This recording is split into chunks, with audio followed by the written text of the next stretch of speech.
መዝሙር 93 ጀምረን የምናየው መዝሙር 93 5 ቁጥሮች ነው ያሏት። ግን ሐሳቡ ደግሞ በጣም ደስ የሚልና ጠለቅ ብለን እንድናየው የሚጋብዝ ሐሳብ ነው ያለው። የእግዚአብሔር ግርማ ነው የሚለው ርዕሱ ራሱ በጣም ግሎሪየስ መዝሙር ነው። የእግዚአብሔር ግርማ፣ እግዚአብሔር ነገሰ፣ ክብርንም ለበሰ፣ እግዚአብሔር ኃይል ለበሰ፣ ታጠቀም፣ ዓለምንም እንዳትናወጥ አጸናት ይላል ቁጥር 1 ሲጀምር እና አዲሱ መደበኛ ትርጉም አዲስ ትርጉም እንደዚህ ይላል እግዚአብሔር ንጉስ ነው ይላል። አሁን ያኛው እግዚአብሔር ነገሰ ሲል አዚፍ እግዚአብሔር አሁን እንደነገሰ አይነት ነገር አድርገን እንድንረዳው መንገድ ይሰጣል። ግን አዲስ ትርጉም ላይ ስንመጣ እግዚአብሔር ንጉስ ነው ይላል። ግርማና ኃይልን ተጎናጽፏል ይላል። ለምንድን ነው ይሄንን አማራጭ ትርጉም ያመጣሁት? የእግዚአብሔር ንግስና ጅማሬ የለውም ወዳጆቼ። እግዚአብሔር የሆነ ጊዜ ላይ የነገሰ አምላክ አይደለም። እግዚአብሔር ንጉስ ነው፣ በማንነቱ ንጉስ ነው፣ ለዘላለም ንጉስ ነው እግዚአብሔር። አዲሱ ትርጉም ይሄንን በደንብ ያረጋግጥልናል፣ የእግዚአብሔር ንግስና ጅማሬ እንደሌለው። ነገር ግን ይሄ ነገሰ የሚለው ቃል የተለመደ ንጉሳዊ አዋጅ ነው። ነገስታት ወደ አንድ ከተማ ሲገቡ የሆነ ኤቨንት ኖሮ የሆነ በዓላት ኖረው እነዛ በዓላት በሚደረጉበት ጊዜ አዋጅ ነጋሪ ከፊታቸው እየሄደ እከሌ ነገሰ እያለ ያውጃል። ያ ማለት የዛለትን የነገሰው ንጉስ ማለት ሳይሆን የተለመደ የንጉሳዊ አዋጅ መንገድ ነው ይሄ። ስለዚህ እግዚአብሔር ነገሰ ሲል መዝሙረኛው እንደ አዲስ እግዚአብሔር ነገሰ ከዚህ ቀደም ንጉስ አልነበረም እያለ ሳይሆን ንጉሳዊ አዋጅን እየነገረ ነው። የእግዚአብሔር ንግስና እያወጀ ፕሮክሌም እያደረገ ነው ማለት ነው። ቁጥር 2 ላይ ስንመጣ ዙፋንህ ከጥንት ጀምሮ የጸና ነው፣ አንተም ለዘላለም እስከ ዘላለም አለህ ይላል አዲሱ መደበኛ ትርጉም። ደስ አይልም? አንተም ለዘላለም እስከ ዘላለም አለህ ይላል። ለምንድን ነው ይህንን ኤምፋሳይዝ ማድረግ የፈለገው? የምድር ነገስታት ክብራቸው ምንም ያክል ታላቅ ቢሆን፣ ምንም ያህል ኃያል ቢሆኑ በጊዜ የተገደቡ ናቸው። ዘላለማዊነት የእግዚአብሔር ልዩታ ዩኒክነስ ነው። ዙፋን ከጥንት ጀምሮ የጸና ነው ብሎ አንተ ከዘላለም እስከ ዘላለም አለህ።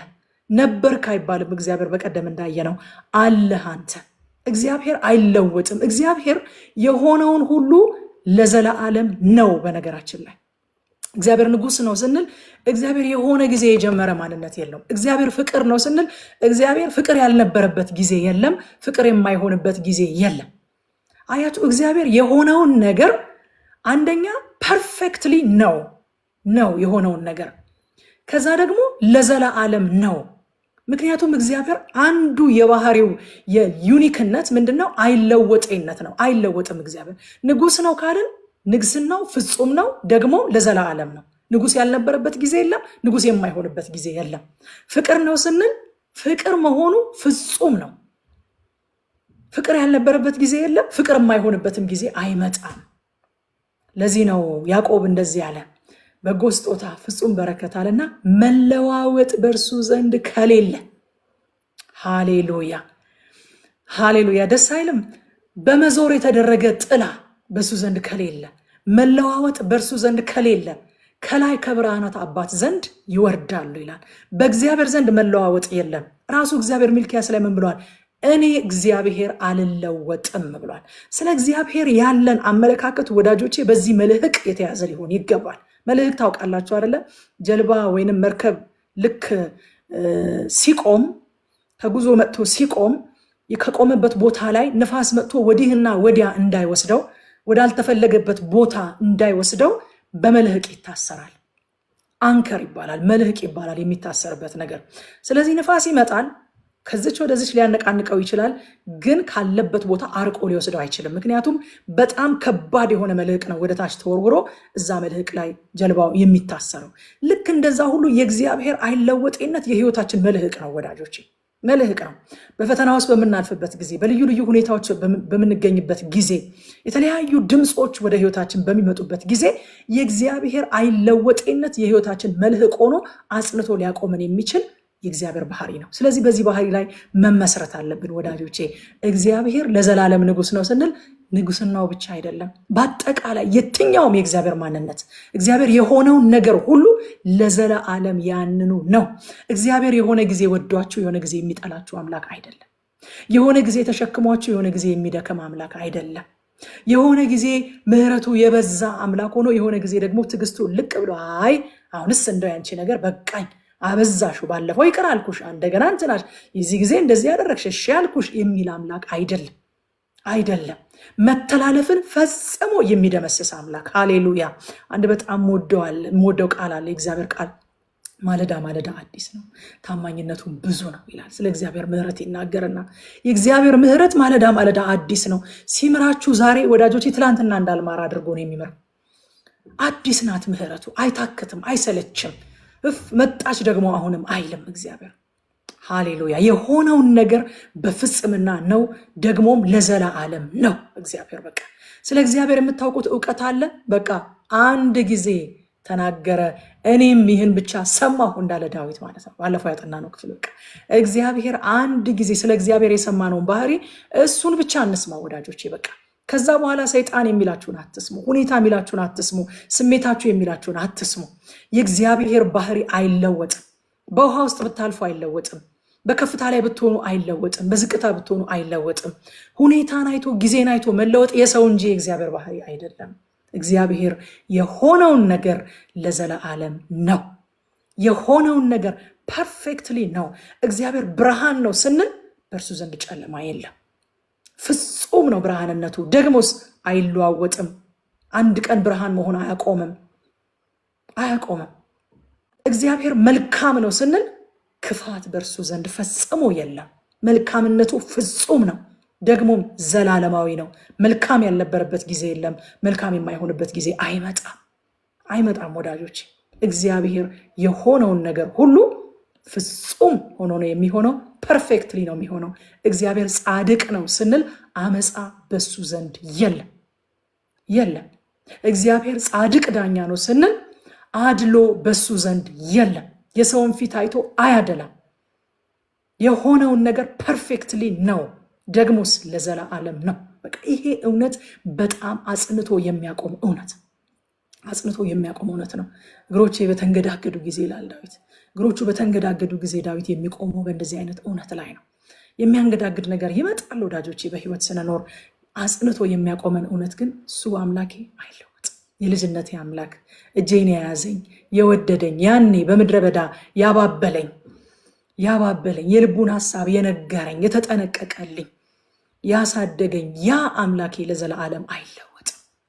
ያልገባኝ ነገር ይኖራል፣ ግን እግዚአብሔር አይለወጥም ስንል ነው ጸንተን መቆም የምንችለው። ሃሌሉያ። ጌታ ስሙ ይመስገን። እና ቁጥር 2 የሚነግረን ይሄንን ነው። መዝሙር 90 ቁጥር 2 ላይ ስንመጣ ተራሮች ሳይወለዱ ምድርም ዓለምም ሳይሰሩ ከዘላለም እስከ ዘላለም ድረስ አንተ ነህ ይላል። እግዚአብሔር አይለወጥም። ዕብራውያን 13 ቁጥር 8 ደግሞ ስለ ጌታችን ስለ ኢየሱስ ክርስቶስ እንደዚህ ያለ የዕብራውያን ጸሐፊ ኢየሱስ ክርስቶስ ትናንትናም ዛሬም እስከ ዘላለም ያው ነው። ኦ ሃሌሉያ። በእውነት ባይታለፍ፣ አንዳንድ ጥቅስ ባይታለፍ በቃ አሁን ይሄ ጥቅስ እንዴት ይታለፋል? ኢየሱስ ክርስቶስ ትናንትናም ዛሬም እስከ ዘላለም ያው ነው። ያንን በገሊላ በናዝሬት በዚያ በባህር ዳርቻ ላይ የተመላለሰውን ኢየሱስን አትወዱትም? ያንን የኃጢአተኞች ወዳጅ፣ ያንን የምስኪኖች ወዳጅ፣ ያንን ከቀራጮች ጋር የሚበላውን ቅጽል ስሙ የኢየሱስ ምን እንደሆነ ታውቃላችሁ? የኃጢአተኞች ወዳጅ። ኢየሱስ የቱ? ኢየሱስ እኮ ብዙ ነው። በዛን ዘመን እኮ ብዙ ኢየሱሶች አሉ። በነገራችን ላይ ብዙ ኢየሱስ የሚባሉ ሰዎች ነበሩ። ኢየሱስ የቱ ሲባል ኢየሱስ የኃጢአተኞች ወዳጅ፣ ያ ከኃጢአተኞች ጋር የሚበላው፣ ያ ከቀራጮች ጋር የሚበላው፣ ያ ኃጢአተኞች ቤት የሚገባው፣ ያ ድውያንን አይቶ የማያስችለው፣ ያ የተራቡትን ወደ ቤታቸው ላኳቸው ሲባል አይደለም የሚበሉትን ስጧቸው፣ ከኔ ጋር 3 ቀን ሙሉ ሰንብተዋልና አሁን በሄዱ መንገድ ላይ ወድቀው ይሞታሉ የሚለው። አያቸውና ህዝቡን ራራላቸው፣ አያቸውና አዘነላቸው፣ ፈወሳቸው፣ ከአጋንንት እስራት ፈታቸው፣ አገለገላቸው፣ አለቀሰ አይቷቸው። ያን ኢየሱስን አትወዱትም? እሱን ኢየሱስን እኮ ነው የዕብራውያን ጸሐፊ ትናንትናም ዛሬም ለዘላለም ያው ነው።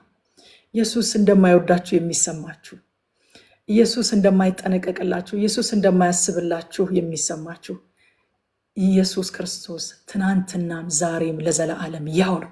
ዛሬም ኃጢአተኞችን ይወዳል። ዛሬም የታመሙትን ይፈውሳል። ዛሬም ካስታወት የተደረጉትን ከከተማ ውጭ የቆሙትን ማንም ሰው የማይነካቸውን አቤት እኔ ወንጌል ላይ እስክንደርስ ድረስ እንዲቸኩያለሁ። ወንጌላትን ማጥናት በጣም ነው የምወደው። በጣም እነዛን ካስታወት የተደረጉትን ማንም የማይነካቸውን ለምጻሞችን እወዳለሁ ንጻ ብሎ ማንጻት ሲችል በቃ በቂ እኮ ነው። ኢየሱስ በአፉ ተናግሮ ማንጻት ይችላል። ግን ማንም የማይነካውን ስሜቱ የተጎዳውን ሞራሉ የተጎዳውን ያንን ሰው ሞራሉንም ስሜቱንም ጭምር ማከም ስለፈለገ እጁን ዘርግቶ ለምጹን የሚነካውን ኢየሱስን እኮ ነው። ያው ነው፣ አልተለወጠም የምላችሁ ወዳጆቼ፣ አይለወጥም። ዛሬም ሰው የማይጠጋቸውን ይጠጋል፣ ሰው የማይዳስሳቸውን ይዳስሳል። ኃጢአተኞች እግሩን እንዲነኩት ይፈቅዳል። ደም የሚፈሳቸው የልብሱን ዘርፍ እንዲነኩት ይወዳል፣ ይፈቅዳል። ያ የእስራኤል ራባይ ይፈቅዳል። በቃ ኃጢአተኞች እንዲነኩት እንዲጠጉት ይፈቅዳል። ያ ኢየሱስ ዛሬም አልተለወጠም። ከኢየሱስ ወዴትም አትሄዱ ወዳጆቼ። ኢየሱስ ክርስቶስ ትናንትናም ዛሬም ለዘላለም ያው ነው። ያቺ ደሟ የሚፈሳትን ሴት ስትይዘው ልጄ ያላት ኢየሱስ ዛሬም ልጄ የሚል የማይለወጥ ጌታ ነው። ልጄ ሆይ እምነትሽ አድኖሻል አላት እኮ። ስቅቅ ብላ ኃይል ሲወጣኝ ታውቆኛል ሲባል ልትናገር ፈርታ ስትሳቀቅ ልጄ ሆይ እምነትሽ አድኖሻል አትፍሪ አላት። ሃሌሉያ። እወዳለሁ ነው የሚለው። ይወዳል ኢየሱስ። እውርነታችን እንዲበራ ይወዳል። ለምጽ እንዲነጻ ይወዳል ኢየሱስ። ሽባነታችን እንዲተረተር ይወዳል። እወዳለሁ ነው የሚለው ኢየሱስ። አልተለወጠም ዛሬም። ሃሌሉያ። ይወዳል ኢየሱስ፣ አይለወጥም። እንዴት ልለፈው? ኢየሱስ አይለወጥም ወዳጆቼ። ወንጌል ላይ ያለውን ኢየሱስን እዩት። በእውነት የሚያገለግለው ራሱ እኮ በስራ መልክ አይደለም። ኢየሱስ የኢየሱስን አገልግሎት ምን እንደሆነ ታውቃላችሁ? ድራይቪንግ ፎርሱ ርኅራሄ ነው። አያቸውና አዘነላቸው ይላል። በቃ አዘነላቸው። እረኛ እንደሌላቸው በጎች ተበትነው ሲያይ አዘነላቸው። አዝኖላቸው ነው የሚያገለግላቸው ኢየሱስ። ወዷቸው ነው የሚያገለግላቸው። ዛሬም ኢየሱስ ይራራል፣ ያዝናል፣ ይወዳል። ኢየሱስ ክርስቶስ ትናንትናም ዛሬም ለዘላለም ያው ነው። ጥቅሶችን በቃ እንደዚህ አንዱን ብቻ ይዞ ቀኑን ሙሉ መዋል ወዳለሁኝ እኔ። ይህንን ጥቅስ ብቻ ይዤው ዝም ብዬ አስበዋለሁ። ለዘላለም ያው ነው ኢየሱስ ክርስቶስ ያው ነው። እንትና እኮ አልተለወጠችም ያው ናት አይገርምም ስትባሉ እኮ ስለ እሷ ከዚህ በፊት የምታውቁትን ነገር ነው የምታስቡት። ፊዚካል አፒራንሷን ምን ትመስል እንደነበረ፣ ቀጭን ትሁን፣ ወፍራም ትሁን፣ ጥቁር ትሁን፣ ቀይ ትሁን፣ ከዚህ በፊት ስለሷ እውቀት አላችሁ ማለት ነው። ያንን ታስቡና ኧረ እባክሽ እንደዛው እንደቀጠነች ናት፣ እንደዛው እንትን እንዳለች ናት ምናምን ብላችሁ ያንን የምታውቁትን እውቀት ነው ጎትታችሁ የምታመጡት።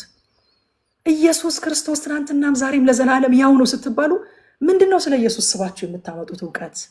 ያንን አዛኙን፣ ሩህሩህን፣ የኃጢአተኞችን ወዳጅ፣ ፈዋሹን፣ ነፃ አውጪውን፣ መልካም እያደረገ በአጋንንት እስራት የታሰሩትን እየፈታ በሽተኞችን እየፈወሰ ይመላለስ የነበረውን ያንን ኢየሱስን እኮ ነው አምጥተን አይገርምም አልተለወጠም ማለት አለብን። አይለወጥም ኢየሱስ። የወደዳቸውን እስከ መጨረሻ ይወዳል ራሱ ብሏል። በቃ የወደዳቸውን እስከ መጨረሻ ወደዳቸው አለ ዮሐንስ ወንጌል ላይ ዮሐንስ። የወደዳቸውን እስከ መጨረሻ ይወዳል፣ የተሸከማቸውን እስከ መጨረሻ ይሸከማል። ኢየሱስ አይለወጥም። አይለወጤነት የእግዚአብሔር ባህሪ ነው። አይለወጤነት የኢየሱስ ባህሪ ነው። የኛ አምላክ አይለወጥም። አፕሮቹ ሊቀየር ይችላል እንደ እድሜያችን አይደለ? ለልጆቻችን ያለን አፕሮች እኮ እንደ እድሜያቸው ይለወጣል። ህፃናት ሳሉ ፍትፍት አድርገን አንዳንድ ጊዜም አኝከን እኮ አጉርሰናቸው እናውቃለን አይደለ? አኝከን እንደዚህ ካፋችን አውጥተን አጉርሰናቸው እናውቃለን። ሲያድጉ አኝከን ማጉረስ እናቆማለን። አፕሮቻችን ይቀየራል። ግን ለልጆቻችን ያለን ፍቅር ተቀይሮ ነው እንዴ? ቀንሶ ነው እንዴ? አይደለም። አፕሮቹ ተቀየረ ማለት እኛን የሚይዝበት፣ የሚያሳድግበት፣ የሚመግብበት መንገድ ተቀየረ ማለት ኢየሱስ ተቀይሯል ማለት አይደለም። አንዳንድ ጊዜ ገና እንደዳንን እያኘከ ያጎርሰን ስለነበረ እንደዚህ ብዬ በወላጅ ቋንቋ ልንገራችሁ፣ እያኘከ ያጎርሰን ስለነበረ ሁሉም ነገር እንደው በቃ ፊት ለፊታችን ላይ ቅርብ ተፈትፍታ በቃ ዝቹ ትቀርብልናለች። ትክክል ነው። አዲስ ለተወለደ ሕፃን እንደዛ ነው የሚደረገው። ሁሉን ነገር እኛ ነው የምናደርግለት። እንደዚህ አይባልም አንልም እንዴ? አሁን ልጆቻችን ካደጉ በኋላ ሲያገሱ ምን ማለት ነው? አንተ እንዴት ታገሳለህ? በይቅርታ ጠይቅ። ሰው ላይ ይገሳል እንዴ እኮ ብለን እንቆጣለን። ሕፃናት እያሉ ግን ምንድን ነው የምናደርገው? ሲያገሱልን እንዴት ደስ እንደሚለን የምናውቀው እናቶች ነን አይደለም? አጥብተናቸው ሲያገሱልን እንዴት ደስ እንደሚለን። አንዳንድ ጊዜ በልጅነታችን ገና በጌታ ሕፃናት ሳለን አክሰፕትድ የነበሩ ነገሮች በኋላ ላይ እንደ እርማት፣ አይ አሁን ደግሞ እንደ ሕፃናት ሳይሆን ትንሽ እንደ ጥበብ እንደሚያውቁ ሰዎች፣ እንዳደጉ ሰዎች አጥንት መቆርጠም አለባቸው ስንባል እግዚአብሔር እንደተለወጠ ኢየሱስ እንደተለወጠ ማሰብ የለብንም ወዳጆቼ። እኛ አድገን ነው፣ አፕሮቹ ተቀይሮ ነው እንጂ ኢየሱስ አይለወጥም። እንግዲህ አንዳንድ ጥቅስ በጣም ይዘኛል። ይሄ ደግሞ መንፈስ ቅዱስ እስከዛሬ ድረስ እንዳስለመደንም የሚያስፈልጋቸው ሰዎች ስላሉ እንደሚይዘኝ አንዳንድ ጥቅስ አምናለሁኝ እኔ። ኢየሱስ አይለወጥም። የተለወጠ የመሰላችሁ ከትናንትና ጋር እያመሳከራችሁ የተለወጠ የመሰላችሁ አይለወጥም። አድጋችሁ ነው። እንዳደገ ልጅ ትሪት እያደረጋችሁ ነው። እንደ ትልቅ ልጅ እየመገባችሁ ነው። አሁን በእጃችሁ ቆርሳችሁ ብሉ እየተባላችሁ ነው። ምክንያቱም ሁልጊዜ በጉርሻ አይሆንማ። በጉርሻ ብቻ የኖሩበት ጊዜ አለ ልጆቻችን። ያ ጉርሻ ግን እስከ ፍጻሜ ድረስ ሊወስዳቸው አይችልም። የሚያስፈልጋቸውን ያህል ውስጣቸውን እያዳመጡ ቆርሰው መብላት መቻል አለባቸው እድገታቸው ሙሉ እንዲሆን። አፕሮች ይቀየራል፣ ኢየሱስ ግን አይቀየርም። እንደ እድገታችን እኛን የሚይዝበት የሚያስተዳድርበት መንገድ ይቀየራል፣ እሱ ግን አይቀየርም። አይለወጤነት የእሱ ባህሪ ነው። እንደ ድሮ ነው የሚወዳችሁ። ያን የዳናችሁ ሰሞን በጣም ይወዳችሁ እንደነበረ የሚሰማችሁ፣ አሁን ግን ያ ነገር የጠፋባችሁ እንደ ድሮ ነው የሚወዳችሁ። አኝኮ ስላላጎረሳችሁ ወላጃችሁ ፍቅሩ እንደተቀየረ እንደማታስቡ ሁሉ ኢየሱስም እንደዛ ነው። ለለፈው ይሄንን ክፍል ከቁጥር 3 እስከ 4 እንደዚህ ይላል። እግዚአብሔር ሆይ ወንዞች ከፍ አደረጉ፣ ወንዞች ድምፃቸውን ከፍ አደረጉ፣ ወንዞች የሚያስገመግም ማዕበላቸውን ከፍ አደረጉ። ከብዙ ውኆች ድምፅ ይልቅ ከባህር ሞገድ ይልቅ ከፍ ብሎ ያለው እግዚአብሔር ኃያል ነው ይላል አዲሱ መደበኛ ትርጉም። ኃያል ነው ይላል። በብሉይ ኪዳን ወንዞች እና የወንዞች ማስገምገም ማዕበል፣ የወንዞች ከፍ ያለ ድምፅ የህዝቦችን አመፅና ከፍተኛ ተቃውሞን በህዝቦች መካከል ያለ ቀውስን የሚገልጥ ምሳሌያዊ ንግግር ነው እና ወንዞች ክፍሉን ከዚህ አንጻር ስትረዱት ወንዞች ከፍ አደረጉ ድምፃቸውን፣ አሕዛብ ማለት ናቸው። ህዝቦች ድምፃቸውን ከፍ አደረጉ፣ የሚያስገመግም ማዕበላቸውን ከፍ አደረጉ ይላል። ህዝቦች ናቸው እንደዚህ የሚያደርጉት። ግን ከብዙ ውኆች ድምፅ ይልቅ ከባህር ሞገድ ይልቅ ከፍ ብሎ ያለው እግዚአብሔር ኃያል ነው ይላል። እግዚአብሔር በከፍታው ድንቅ ነው ይላል። እንደውም የቀድሞ ትርጉም እግዚአብሔር በከፍታው ድንቅ ነው። ህዝቦች ሁሉ ተስማምተው ቢያምፁ፣ ድምፃቸውን ወደ ሰማይ ከፍ ከፍ ቢያደርጉ፣ የእግዚአብሔር ከፍታ ግን የማይደረስበትና ድንቅ ነው። እግዚአብሔር ከፍ ያለ ነው ብቻ ሳይሆን እግዚአብሔር በከፍታው ድንቅ ነው። ሃሌሉያ! በከፍታው ድንቅ ነው። ታውቃላችሁ ኦሪት ዘፍጥረት ምዕራፍ 11 ላይ እነዛ የባቢሎን ሰዎች በቃ ምድር ሁሉ በአንድ ቋንቋ ነበረች፣ ተሰበሰቡ፣ ተማከሩ፣ ተደራጁ እና በቃ ሳንበተን ለስማችን መጠሪያ የሚሆን ከተማ ወደ ሰማይ የሚደርስ ግንብ እንስራ አሉና ተሰብስበው ወደ ሰማይ የሚደርስ ግንብ ለመስራት ጉዞ ጀመሩ። እንደምታውቁት እግዚአብሔር ኑ እንስራ አሉ። እንተኩሰው፣ ኑ ለእኛ ከተማ እንስራ፣ ወደ ሰማይ የሚደርስ ግንብ እንስራ፣ በምድር ላይ ሳንበተን ስማችንን እናስጠራው አሉና ተሰብስበው መስራት ጀመሩ እና እግዚአብሔር ከዛ በኋላ የተናገረው ነገር በጣም ይገርመኛል። እውነትም እሱ በከፍታው ድንቅ ነው። ሰዎች ከፍ ያለ ነገር ሰራን ብለው ልባቸው እስኪወልቅ ድረስ ሰርተው እግዚአብሔር በከፍታው በጣም ድንቅ ስለሆነ እነሱ ከፍ ያሉትን ነገር ለማየት እግዚአብሔር ኑ እንውረዳል መውረድ አለበት። የሰውን ከፍታ ለማየት እግዚአብሔር መውረድ አለበት። ምክንያቱም እሱ በከፍታው ከፍ ያለ ብቻ ሳይሆን በከፍታው ድንቅ ስለሆነ ማለት ነው። መውረድ ነበረበት። እንውረዳለን። የሰሩትን ነገር ወደ ሰማይ የሚደርስ ግንብ እንስራ ብለዋል አለ። እሱን ለማየት ኑ እንውረድ አለ። ቁጥር 5 አዲሱ መደበኛ ትርጉም እንደዚህ ይላል፣ ስርዓትህ የጸና ነው እግዚአብሔር ሆይ እስከ ዘለዓለሙ ቤትህ በቅድስና ይዋባል። ሃሌሉያ! ቅድስናና ውበት በመቅደስህ ናቸው የሚለው ማለት ነው። እስከ ዘለዓለሙ ቤትህ በቅድስና ይዋባል። ምስክርህ እጅግ የታመነ ነው። ቤትህ በቅድስና ይዋባል። ምስክር ማለት ቃል ማለት ነው። የእግዚአብሔርን ቃል የእግዚአብሔር ምስክር ይለዋል፣ ሕጉ ይለዋል። በተለያየ መንገድ መጽሐፍ ቅዱስ ይጠራዋል። ምስክር ቃልህ የታመነ ነው። የእግዚአብሔር ቃል ጽኑዓን ከሚባሉ ከየትኞቹም ነገሮች በላይ የጸና ነው። ምክንያቱም እነዚህ ጽኑዓን የምንላቸው ነገሮች ሁሉ የተገኙት ከነሱ በላይ ጽኑ ከሆነው ከእግዚአብሔር ቃል ስለሆነ፣ ስለዚህ ምስክርህ የጸና ነው ይላል መዝሙር 119:89 አቤቱ ቃልህ በሰማይ ለዘላለም ይኖራል ይላል። የእግዚአብሔር ቃል የታመነ ነው ብቻ ሳይሆን ለዘላለም የሚኖር ነው። የት? በሰማይም ጭምር። በሁለቱም ዓለም የታመነና ለዘላለም የሚኖር ነው፣ በሰማይም በምድርም። ሃሌሉያ! በምድር ብቻ አይደለም። በምድር ኖረው በምድር የሚቀሩ ብዙ ነገሮች አሉ። የእግዚአብሔር ቃል ግን በምድር ብቻ ሳይሆን አቤቱ ቃልህ በሰማይ ለዘላለም ይኖራል ይላል። ቃሉ በሁለቱም ዓለም የጸና ነው። ኢሳይያስ 40 ቁጥር 8 ላይ ደግሞ ሳሩ ይደርቃል፣ አበባውም ይረግፋል፣ የአምላካችን ቃል ግን ለዘላለም ጸንታ ትኖራለች። ለዘላለም ጸንታ ትኖራለች። እሺ እንዳትስቁብኝ፣ ያቺ ነገር መጥታለች። ጌታ ረድቶኛል፣ ሄደች። ጌታ ይባረክ። ምስክርህ እጅግ የታመነ ነው። እጅግ የታመነ ማለት ጠንካራ ፋውንዴሽን የሚደገፉበት፣ የሚያስተማመን፣ የማይለወጥ ማለት ነው። አስተማማኝ ማለት ነው። እጅግ የታመነ ነው የእግዚአብሔር ቃል። ጠንካራ ፋውንዴሽን፣ ጠንካራ መሰረት ነው። ከዛ ቤትህ በቅድስና ይዋባል ይላል። ይችን ነው ትንሽ መናገር መፈልገው። ደግሞ አንደኛ ቆሮንቶስ ምዕራፍ 3 ቁጥር 16 ላይ በአዲስ ኪዳን በቅድስና የሚዋበው ቤት የቱ እንደሆነ ሐዋርያው ጳውሎስ ነግሮናል። የእግዚአብሔር ቤተ መቅደስ እንደሆናችሁ የእግዚአብሔር መንፈስ እንዲኖርባችሁ አታውቁምን ይላል። በብሉይ ኪዳን ቤትህ የሚለው በሰው እጅ የተሰራውን መቅደሱን ህንፃውን ሲሆን እርሱም ቢሆን የሚያጌጠው የሚዋበው በቅድስና ነው። ሃሌሉያ። የእግዚአብሔር ቤት ቤተ መቅደሱ የሚዋበው የሚያጌጠው ዲኮር የሚደረገው፣ አንድ እንግሊዝኛ ትርጉም ዴኮሬት የሚደረገው ይላል። ቤት ዲኮር የሚደረገው በቅድስና ነው። የእግዚአብሔር ቤት ዲኮር ምንድን ነው?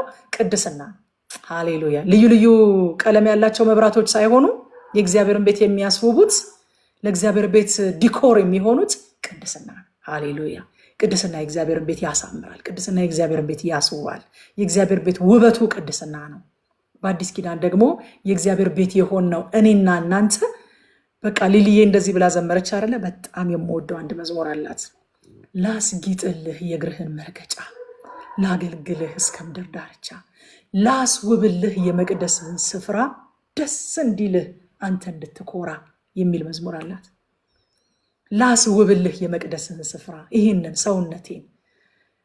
ሰውነቴን ስጋዬን የመቅደስህን ስፍራ ላስውብልህ፣ ደስ እንዲልህ። በምንድን ነው ማስውበው? በምንድን ነው የማስውበው ወዳጆቼ? ላስውብልህ አለች። በምን? በቅድስና። ደስ አይልም? እግዚአብሔር ደስ እንዲለው መንፈስ ቅዱስ እንዲመቸው፣ አትሞስፌሩ እንዲመቸው መንፈስ ቅዱስ ሲመቸው ታውቃላችሁ፣ ያስታውቃል። ሲመቸው ፈንክሽን ያደርጋል። ቆዝሞ በውስጣችን ሚውት ሆኖ አይቀመጥም። ይቆዝማል ይለናል። ኖሮ እንደሌለ ለማንም አማኝ ለዘላለም በውስጣችን እንዲኖር መንፈስ ቅዱስ ተሰጥቶናል። ነገር ግን አትሞስፌሩ ካልተመቸው ቆዝሞ ይቀመጣል። መንፈስ ቅዱስ ኩንች ያደርጋል። መንፈስን አታጥፉ የሚለው ኩንች አታደርጉ። ልክ ለእሳት የሚነገር ቋንቋ ነው። የተዳፈነ እሳት ታውቃላችሁ? የማይሞቅ የማያበራ አለ፣ ግን አይሞቅም አያበራም። ተዳፍኗል። መንፈስ ቅዱስ እንደዛ ሆኖ እንዳይቀመጥ፣ ደስ እንዲለው፣ ሪላክስ እንዲያደርግ፣ እንዲሰራ፣ ፈንክሽን እንዲያደርግ፣ በህይወታችን እንዲገለጥ ቤቱን ስናስውብለት ይመቸዋል። አትሞስፌሩ ይመቸዋል። ቤቱን በምንድን ነው የምናስውብለት? በቅድስና። ቤቱ ማን ነው? እኔና እናንተ ወዳጆች። ላስጌጥልህ የእግርህን መረገጫ፣ ላገልግልህ እስከ ምድር ዳርቻ፣ ላስውብልህ የመቅደስን ስፍራ፣ ደስ እንዲልህ አንተ እንድትኮራ። አነሰ ወይ በቤትህ ምስጋና፣ አነሰ ወይ በቤትህ አምልኮ።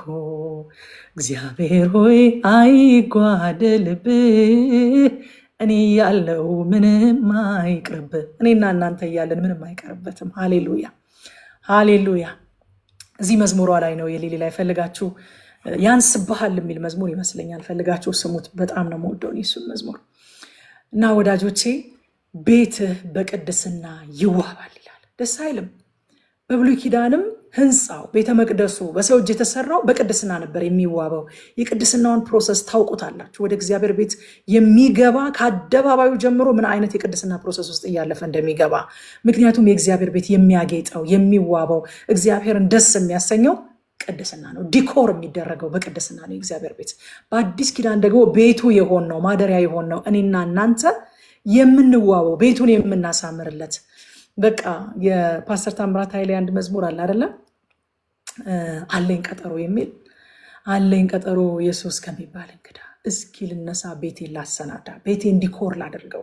ትልቅ እንግዳ ወደ ቤቱ እንደሚመጣበት የተነገረው ሰው ትልቅ እንግዳ ቤት ይመጣል ተብሎ ቤቱ እንግዳ የቀጠረ ሰው እኮ ተነስቶ ቤቱን ያስውባል አይደለ? ኢየሱስ ይመጣል ወዳጆቼ። አሁንም መንፈስ ቅዱስ በውስጣችን አለ። ደግሞ ኢየሱስ ይመጣል። አክቹዋሊ ይመጣል ኢየሱስ። ስለዚህ ምን እናድርግ? በቃ ቤታችንን እናሰናዳ። ቤታችን የቱ ነው? ይሄ ቤት የምኖርበት ቤት ነው እንዴ ማሰናዳው? አይደለም። ይህንን ቤት እኮ ነው ማሰናዳው። እስኪ ልነሳ፣ ቤቴን ላሰናዳ። ሃሌሉያ ሃሌሉያ። አለኝ ቀጠሮ ኢየሱስ ከሚባል እንግዳ ሙሽራዬ ይመጣል። ቤቱን ማስወብለት ደግሞ በቅድስና ነው። የእግዚአብሔር ቤት በቅድስና ይዋባል። አንደኛ ጴጥሮስ ምዕራፍ 2 ቁጥር 5 ላይም እናንተ ደግሞ እንደ ሕያዋን ድንጋዮች ሆናችሁ በኢየሱስ ክርስቶስ ለእግዚአብሔር ደስ የሚያሰኝ መንፈሳዊ መስዋዕት ታቀርቡ ዘንድ ቅዱሳን ካህናት እንድትሆኑ መንፈሳዊ ቤት ለመሆን ተሰሩ ይለናል። ጴጥሮስም ቤቱ እናንተ ናችሁ አለን። ጳውሎስም ቤቱ እናንተ ናችሁ አለን። መዝሙረኛው ደግሞ ቤቱ የሚዋበው በቅድስና ነው፣ ቤቱን አስውቡለት አለን ማለት ነው። ጌታ ስሙ ይባረክ። ምን እንማር ከዚህ ምዕራፍ? ምን እንማር? አንደኛ እግዚአብሔር በንግስናውም ሆነ በየትኛው የእርሱ ማንነት በእያንዳንዱ ማንነቱ ልዩና ዘለዓለማዊ ነው። ፍጹምና ዘለዓለማዊ ነው። በእያንዳንዱ የሆነውን ነገር ሁሉ በፍጽምና ነው፣ ለዘለዓለም ነው የሆነውን ነገር ሁሉ። ሁለተኛ ከዚህ ምዕራፍ ያየ ነው የትኛውም አመፅ፣ የትኛውም ማዕበል፣ የትኛውም ሞገድ እግዚአብሔር ወርዶ የሚያየው እንጂ እግዚአብሔር ጋር የሚደርስ የእግዚአብሔር እኩያ አይደለም። እግዚአብሔር ወርዶ የሚያየው ነው ወዳጆች። ለእግዚአብሔር የተራራውን ትልቅነት አንነግረውም፣ ለተራራው ግን የእግዚአብሔርን ትልቅነት እንነግረዋለን። ሶስተኛ ቤቱን በቅድስና ማስዋብ ነው። ከዚህ ምዕራፍ ያየ ነው። መዝሙር 94 ላይ ስናልፍ ደግሞ መዝሙር 94 የእግዚአብሔር ፍትህ ይለናል። የእግዚአብሔር ፍትህ፣ ይሄ ምዕራፍ ለፍትህ የተጸለየ ጸሎት ነው። ከቁጥር 1 እስከ 3 እግዚአብሔር ሆይ በክፉዎች ላይ ፍረድ ይላል። በክፉዎች ላይ ፍረድ። እዚህ ክፍል ላይ በሁለት ስም ይጠራዋል እግዚአብሔርን፣ ከ1 እስከ 3 ባለው ማለት ነው። አንደኛ የበቀል አምላክ ይለዋል፣ ሁለተኛ የምድር ዳኛ ይለዋል። እግዚአብሔር የበቀል አምላክና የምድር ዳኛ ተብሎ በዚህ ክፍል ላይ ሲጠራ የእግዚአብሔር በቀል ወገኖቼ የሆነ ከቁጣና ከቂም የሚወጣ አይደለም። የኛ በቀል ከቁጣ ከቂም ነው የሚወጣው አይደለም። በቃ ውስጣችን ቂም ይዘን እንቆይና እኔን እንደጎዳኝ እጎዳዋለሁ ከሚል ነው የሚወጣው። የእግዚአብሔር በቀል ግን እንደዛ አይደለም። አሁን እግዚአብሔር የበቀል አምላክ ነው ሲባል ስለ በቀል ያለን አመለካከት የሰው በቀል ነው እኛ የምናውቀው። ስለ በቀል ያለን እውቀት የሰው በቀል ምን አይነት ነው? ከቁጣ ነው የምትወጣው። የሰው በቀል ምን አይነት ነው? የራሱን ንዴት ለማብረድ ነው የሚበቀለው። የሰው በቀል ምን አይነት ነው? ከቂም ነው የሚወጣው።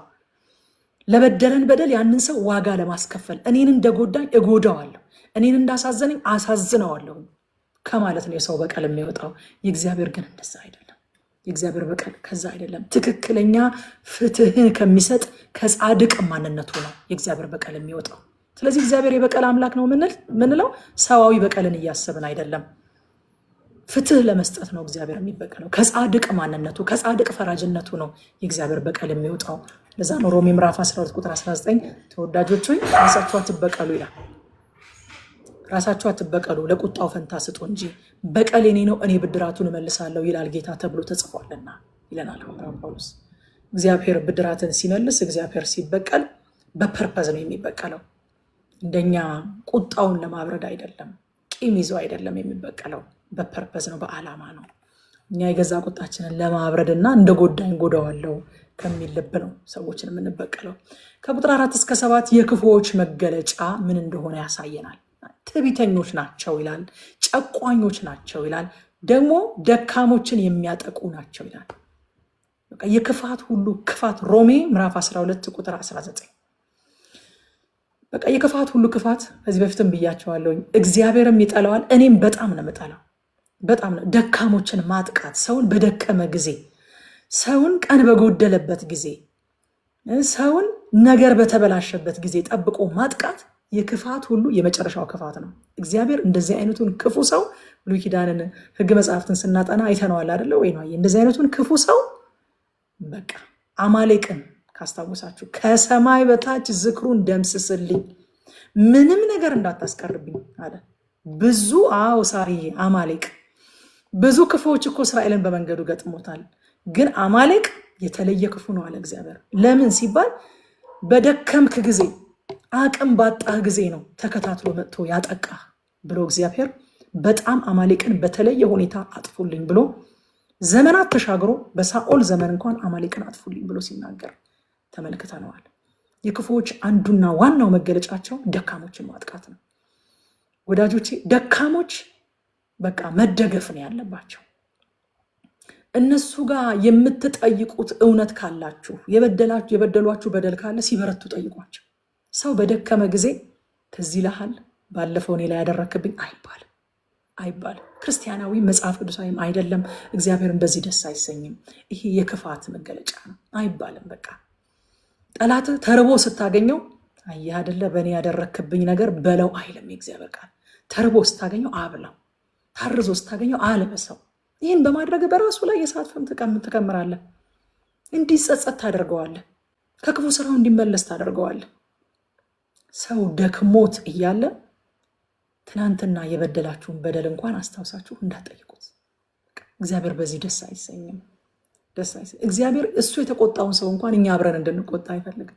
እኔ ህዝቤን ጥቂት ተቆጥቻቸው እያለ ህዝቤ ላይ ተቆጥቼ ለእናንተ አሳልፌ በሰጣችሁ እናንተ ደግሞ ከመጠን በላይ ተቆጣችኋቸውና በጣም ጎዳችኋቸው። ስለዚህ ከእነሱ ጋር ስጨርስ እናንተ ላይ እመለስባችኋለሁ የሚል አምላክ ነው። እግዚአብሔር የተጠቁትን የሚያጠቃ ሰው አይወድም። እግዚአብሔር የደከሙት ላይ የሚበረታ ሰው አይወድም። ሰውን በድካሙ ስናገኘው እንድናቀናው፣ እንድናበረታው፣ እንድንደግፈው፣ እንድናግዘው ነው እግዚአብሔር ከኛ ኤክስፔክት የሚያደርገው። ሌላኛው የክፉዎች ዋነኛው መገለጫቸው እግዚአብሔር አያይም ይላሉ ወዳጆች። እግዚአብሔር አያይም ቁጥር 7 ላይ እግዚአብሔር አያይም የያዕቆብ አምላክ አያስተውልም አሉ ይላል። ይሄ ውሸት በነገራችን ላይ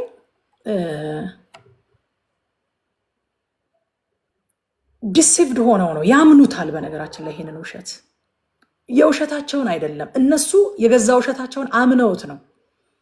ከትዕቢታቸው የተነሳ ዲሲቭድ ሆነው እግዚአብሔር አያይም ይላሉ። አያይም ሲሉ ለማለት አይደለም የሚሉት፣ ሪሊ በልባቸው ዲሲቭድ ሆነው ነው። ሽንገላቸውን አምነውታል ለራሳቸው ማለት ነው። ከትዕቢት ነው የሚወለደው ይሄ ውሸት።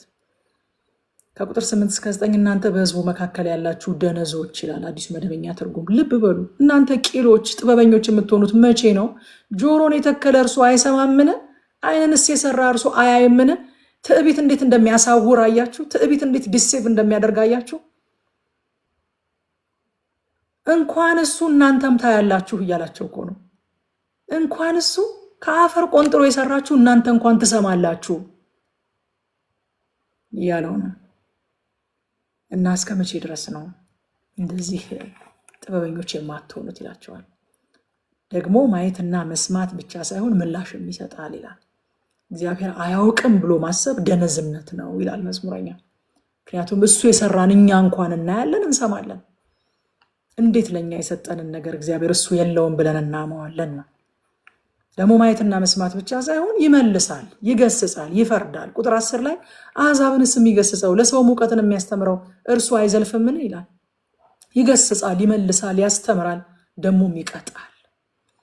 ዕብራውያን ምዕራፍ 4 ቁጥር 13 ላይ ታስታውሳላችሁ። እንደዚህ ያለ ዕብራውያን ጸሐፊ እኛን በሚቆጣጠር በእርሱ ዓይኖች ፊት ሁሉ ነገር የተራቆተና የተገለጠ ነው እንጂ በእርሱ ፊት የተሰወረ ፍጥረት የለም ይላል።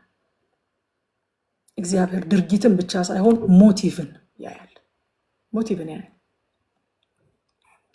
ከዛ ከቁጥር 12-15 እግዚአብሔር የሚገስጸው ሰው ምስጉን ነው፣ የተባረከ ነው ይለናል። ምክንያቱም እግዚአብሔር ሕዝቡን የሚገስጸው ለማስከፈል ሳይሆን ለማስዋብ ነው፣ ለማሳመር ነው። ሃሌሉያ። ተገስጾ በእኛ ዘመን ቋንቋ ተቆንጥጦ ያደገ ልጅ እኮ ውብ ነው አይደለም? ሰዎች ፊት ሲቀመጥ፣ ከሰዎች ጋር ሲያወራ፣ አደባባይ ላይ ሲወጣ ውብ ነው። ከዛ ልጅ ጋር ማውራት የማይፈልግ ማን ነው? ከዛ ልጅ ጋር ጓደኛ ወዳጅ መሆን የማይፈልግ ማን ነው? ከዛ ልጅ ጋር መስራት የማይፈልግ ማን ነው? እንዴት ያለ ቤተሰብ ነው ያሳደጋት፣ እንዴት ያለ ቤተሰብ ነው ያሳደገው እያለ ከዛ ሰው ጋር መወዳጀት የማይፈልግ ማን ነው? እግዚአብሔር ሁሉ እንዲወዳጀን እንዲፈልግ ሁሉ ወዳጃችን ለመሆን እንዲወድ ሁሉ ከኛ ጋር መዋልን እንደ መባረክ እንዲቆጥር እንዲሆን ይገስጸናል፣ ያስውበናል፣ ያሳምረናል። በቤት ውስጥ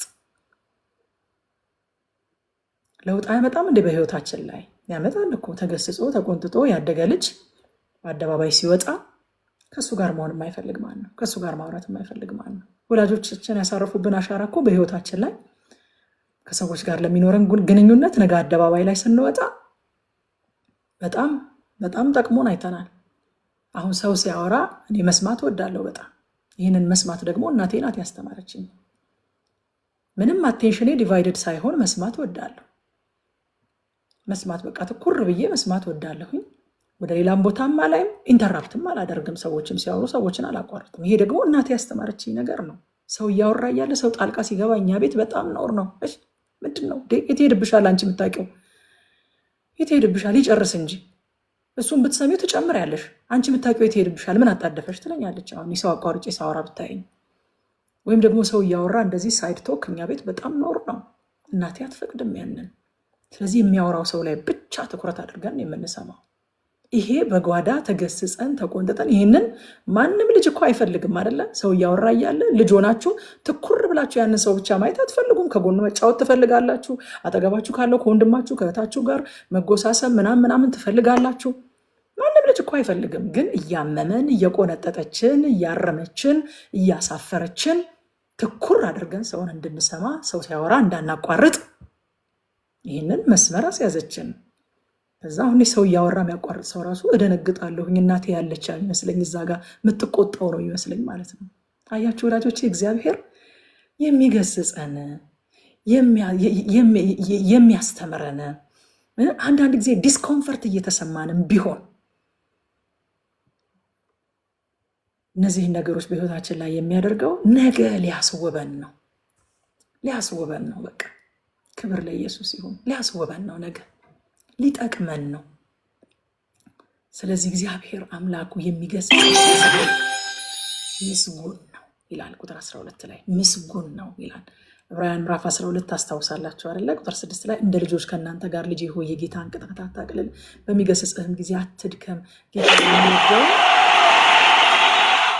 ይቀጣዋልና የሚቀበለውንም ልጅ ሁሉ ይገርፈዋልና ብሎ የሚነጋገረውን ምክር ረስታችኋል ይላል። የሚወደውን ይቀጣዋል፣ የሚቀበለውን ልጅ ሁሉ ይገርፈዋል። እንደ አባት ነው የእግዚአብሔር ተግሳጽ። በተግሳጽ ውስጥ እግዚአብሔር ለሕዝቡ ጥበብን ያካፍላል፣ ጽናትን ያካፍላል፣ ያስተምራል፣ ያስውባል። ነገ የማንጎረብጥ ልስልስ ያለን ለሰው ሁሉ የምንመች ሰው ሁሉ ከኛ ጋር ሲሆን የማይጎረብጠው የማይቆረቆረው እንድንሆን አድርጎ ያወጣናል። ስለዚህ ጌታን በተግሳጹ እንመነው።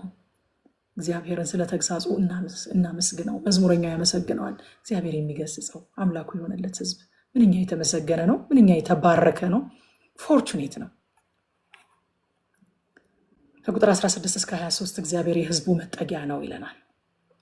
ቁጥር 18 ላይ እኔ እግሬ አዳለጠኝ ባልኩ ጊዜ እግዚአብሔር ወይ ምሕረት ደግፎ ያዘኛል። አዲሱ መደበኛ ትርጉም። በቃ አዳለጠኝ፣ ወደቅኩ ብዬ ነበረ። እግዚአብሔር ሆይ ምሕረት ግን ደግፎ ያዘኛል። አያችሁ፣ የመዳናችን ብቻ ሳይሆን ሊያዳልጠን ሲል ጸንተን የመቆማችንም ዋስትና የእግዚአብሔር ምሕረት ነው። ምሕረትን ባለፈው ስናጠና ምን ብለናል? ምሕረት ለአዳዲሶች መግቢያ፣ ለገቡት ደግሞ መኖሪያ። በቃ ከገባን በኋላ ምሕረት የማያስፈልገን አይደለንም። ሊያዳልጠን ሲል ደግሞ ጸንተን የምንቆመው በምሕረቱ ነው። ልንወድቅ ስንል፣ ስንፍገመገም፣ ስንንገዳገድ አጽንቶ የሚያቆምን ምሕረቱ ነው። ምሕረት አንድ ጊዜ የዳንበት፣ አንድ ጊዜ የገባንበት፣ አንድ ጊዜ የታረቅንበት ብቻ ሳይሆን ዳዊት በመዝሙር ምዕራፍ 23 ቁጥር 6 ላይ እንደሚነግረን ለዘላለም በእግዚአብሔር ቤት የምንኖርበት መታመኛችንም ነው። ቸርነትና ምሕረትህ በሕይወቴ ዘመን ሁሉ ይከተሉኛል፣ ስለዚህ በእግዚአብሔር ቤት ለዘላለም እኖራለሁ። አንዴ ስለገባሁ አይደለም የምኖረው፣ በየቀኑ ምሕረትና ቸርነትህ በሕይወቴ ዘመን ሁሉ ስለሚከተሉኝ ነው። አንድ እንግሊዝኛ ትርጉም በጣም ደስ ይለኛል። ምሕረትና ቸርነትህ ሃንት ዳውን ያደርጉኛል ይላል። ሃንት ዳውን ያደርጉኛል፣ እየተከታተሉ ይይዙኛል። ልወድቅ ስል፣ ልወጣ ስል፣ ልስት ስል ኮብልዬ ልሄድ ስል ምህረትና ቸርነት ሃንት ዳውን ያደርጉኛል፣ እየተከታተሉ ይይዙኛል። በህይወቴ ዘመን ሁሉ በእግዚአብሔር ቤት ለዘላለም እንደምኖር ማውቀው በዛ ነው፣ ከምህረትና ከቸርነቱ የተነሳ ነው። ቁጥር 19 አቤቱ ለልቤ እንደ መከራዋ ብዛት ማጽናናትህ ነፍሴን ደስ አሰኛት ይላል። እንደ መከራዋ ብዛት አያችሁ፣ እንደ መከራዋ ብዛት ማጽናናትህ ልቤን ደስ አሰኛት። የእግዚአብሔርን አቅራቦት የሚያልፍ ኒድ የለም። እንደ መከራዋ ብዛት ማጽናናትህ ነፍሴን ደስ አሰኛት። የሚያስፈልጋትን ያህል ማጽናናት። መከራዋ በጣም ብዙ ነው። ልክ ግን በመከራዋ ልክ የሚያስፈልጋትን ያህል ማጽናናት ደግሞ ከእግዚአብሔር ዘንድ መጣላት፣ ደስ አሰኛት። የሱን አቅራቦት የሱን ፕሮቪዥን የሚያልፍ ኒድ የሚያልፍ ችግር ሊፈጠር አይችልም ወዳጆች። ኃጢአት በበዛ ቁጥር ጸጋ ከመጠን ይልቅ እንደሚበዛ ሁሉ መከራና ሐዘን ሲበዛ ማጽናናቱ ከዛ ይልቅ ይበዛል። ከዛ ይልቅ ማጽናናቱ። እንደ መከራዋ ብዛት ማጽናናት ነፍሴን ደስ አሰኛት። ቁጥር 20 ላይ አመፃን ደስ ይለኛል። አዲሱ መደበኛ ትርጉም ቁጥር 20 አመፃን ህጋዊ የሚያደርግ የጥፋት ዙፋን ከአንተ ጋር ሊያበር ይችላልን? እዚህ ጋር የተጠቀሰው ሰው በነገራችን ላይ አመፃ የሚፈጽም ብቻ አይደለም፣ አመፃን ህጋዊ የሚያደርግ ምን ማለት ነው? አመፃን ማድረግ አንድ ነገር ነው፣ ራሱን የቻለ አንድ ችግር ነው። ነገር ግን አመፃን በትምህርት ደግፎ ህጋዊ ማድረግ ደግሞ እጅግ የበዛ አመፅ ነው። አሁን ብዙ ጊዜ በጣም አስከፊና ትውልድን የሚያጠፋ አመፅ ምን እንደሆነ ታውቃላችሁ? አመፅን ጀስቲፋይ ለማድረግ መሞከር፣ ድካምን ጀስቲፋይ ለማድረግ መሞከር፣ በጥቅስና በተለያየ ነገር ከሆነ ቦታ በተፈናቀሉ ጥቅሶች ደጋግፎ ድካምን ለማጽደቅ ጀስቲፋይ ለማድረግ ህጋዊ ለማድረግ የምንሄደው ጉዞ ትውልድን ያጠፋል። እኛን ብቻ ሳይሆን ትውልድን ያጠፋል። ሰው በገዛ አመፁ ራሱን ነው የሚጎዳው። አመፅን ህጋዊ ለማድረግ ለአመፅ ትምህርት ሲቀርጽ ግን ትውልድን ነው የሚጎዳው። የአንዳንድ ሰው ክፋት እስከዚህ ድረስ ነው ወዳጆቼ። ለገዛ አመፁ ህሊናው ለሚጠይቀው ጥያቄ መልስ ሲያጣ አመፅን ህጋዊ አድርጎ ጀስቲፋይ አድርጎ ለትውልድ ያስተላልፋል። እና አመፃን ህጋዊ የሚያደርግ የጥፋት ዙፋን ከአንተ ጋር ሊያበር ይችላልን ይላል። ለድካምና ለአመፅ ማጽደቂያ ህጋዊ ማድረጊያ ትምህርት ከሚያዘጋጁ ሰዎች ወዳጆቼ ራሳችንን ልንጠብቅ ይገባል። ከሚደክሙ ሰዎች አይደለም ራሳችንን መጠበቅ ያለብን። ድካምን ትምህርት አድርገው ከሚያጸድቁ ጀስቲፋይ ከሚያደርጉ ሰዎች ግን ተጠበቁ። እዛ ስፍራ ላይ ምንም እድል ፈንታ አይኖራችሁ ወዳጆቼ። ከደካሞች ጋር ኢየሱስ የሚውል ነበረ። ልታበረቷቸው፣ ጸጋ ልታካፍሏቸው፣ ልትመክሯቸው፣ ፍቅር ልታሳዩቸው፣ የእግዚአብሔርን ምሕረት ተስፋ ልትነግሯቸው ከደካሞች ጋር መዋል ተገቢ ነው። ግን ለድካማቸው ትምህርት ሰርተው፣ ለአመፃቸው ትምህርት ሰርተው፣ ትምህርት ቀርጸው፣ ጥቅስ ከዛና ከዛ አፈናቅለው አጋጭተው ህጋዊ ሊያደርጉት ከሚሞክሩ ሰዎች ግን ራሳችሁን ጠብቁ ወዳጆቼ። እግዚአብሔር ግን ከዚህ ሁሉ ለኛ ማምለጫ መሸጋችን ነው። ምን እንማር ከዚህ? አንደኛ እግዚአብሔር የፍትህ አምላክ ነው። ክፉዎች ከፊቱ ሊሰወሩ አይችሉም። ሁለተኛ በእግዚአብሔር የሚገሰጽ ሰው የተባረከ ነው። እንደ በረከት እንቁጠረው። ነገ አምሮብን ልንወጣ ነው። ነገ የሚያዩን ሁሉ እንዲወዱን ነው። ነገ የሚሰሙን ሁሉ እንዲቀበሉን ነው። እግዚአብሔር ዛሬ በጓዳ የሚገስጸን፣ የሚያስውበን፣ የሚያሳምረን። ለዛ ነው ዳዊት ያስጨነቀኝ ለመልካም ሆነልኝ አለ። ጭንቀት እኮ ምንም መልካም የሚመስል ነገር የለውም፣ ግን ያስጨነቀኝ ለመልካም ሆነልኝ አለ። እግዚአብሔር ዛሬ ቢያስጨንቃችሁ፣ እግዚአብሔር ዛሬ ቢገስጻችሁ፣ እግዚአብሔር ዛሬ ቢሞርዳችሁ፣ ቢጠርባችሁ፣ ቢያስተካክላችሁ ነገ ስፍራችሁ ላይ ሄዳችሁ ስክት እንድትሉ ነው። ልክ ለሰለሞን ቤተ መቅደስ ይጠረቡ እንደነበሩት ድንጋዮች እነዛ ጠራቢዎች በተራራ ላይ ድንጋዮቹን ይጠርባቸው ነበር፣ ያስተካክሏቸው ነበር። ቤተ መቅደሱ ጋር ሲመጡ ድንጋዮቹ ያለምንም ድምፅ ቦታቸው ላይ ሄደው ስክት ይሉ ነበር። እግዚአብሔር ያየልን ስፍራ ላይ ስንደርስ ቦታችን ላይ ሄደን ስክት እንድንል፣ እንዳንጎረብጥ፣ እንዳንኮሰኩስ፣ እንዲያምርብን እግዚአብሔር ዛሬ በጓዳ ይሞርደናል፣ ይጠርበናል። መጠረብ መሞረድ ብዙ ደስ አይልም፣ ያማል፣ ይደክማል፣ ይሰለቻል፣ ይታክታል።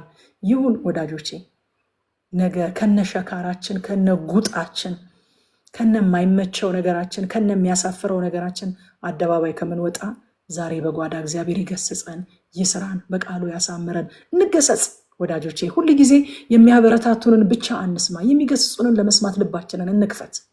ግድ የላችሁ ልክናችሁ የሚሉንን ለመስማት ብቻ ልባችንን አንክፈት።